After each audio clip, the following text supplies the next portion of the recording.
ही होती खूप मोठी चूक आणि काय ते पुढं मी तुम्हाला सांगणारच आहे. पण उन्नतीला इथे ॲपल कट करून देत होते आणि सोबतच काजू बदाम पण द्यायचे होते.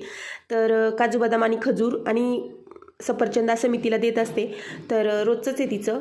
आणि तुम्ही म्हणाली तुम्ही भिजत का घालत नाही, तर तिला भिजलेले अजिबात आवडत नाही. तिला पहिल्यापासून अशीच सवय आहे कोरडे खाण्याची. तर मी ते पाणी गरम करून घेतलं होतं स्वतःसाठी आणि चहा पण घेतला होता आणि आता हे उन्नतीला देते.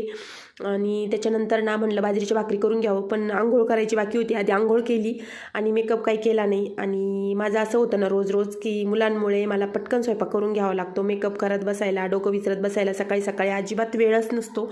तर मला इथे हिवाळा स्पेशल बाजरीची भाकरी करायची होती आणि कुळथाची आमटी करायची होती. तर कुळीत हे उष्ण असतात, त्यामुळे मग हिवाळ्यात ते आवर्जून एकदा तरी मी आमटी बनवते.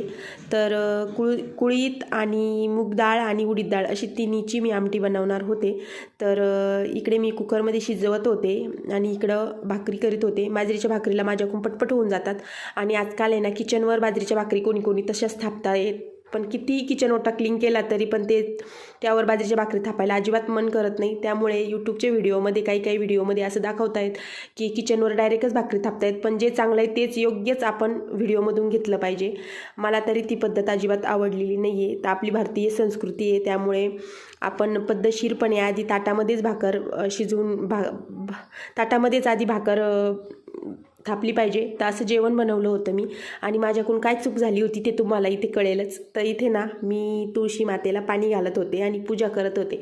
तर माझ्या लक्षात आलं की आज रविवार आहे आणि आता आपण रविवारी तरी तुळशीला पाणी घालत नसतो आणि दिवा पण लावत नसतो. तर का ते मी पुढे सांगणार एखाद्या व्हिडिओत सांगन. इकडे ना मी ठेचा बनवला होता आणि तो असा भाकरीने झाकून ठेवला होता जेणेकरून ठसका होऊ नये म्हणून.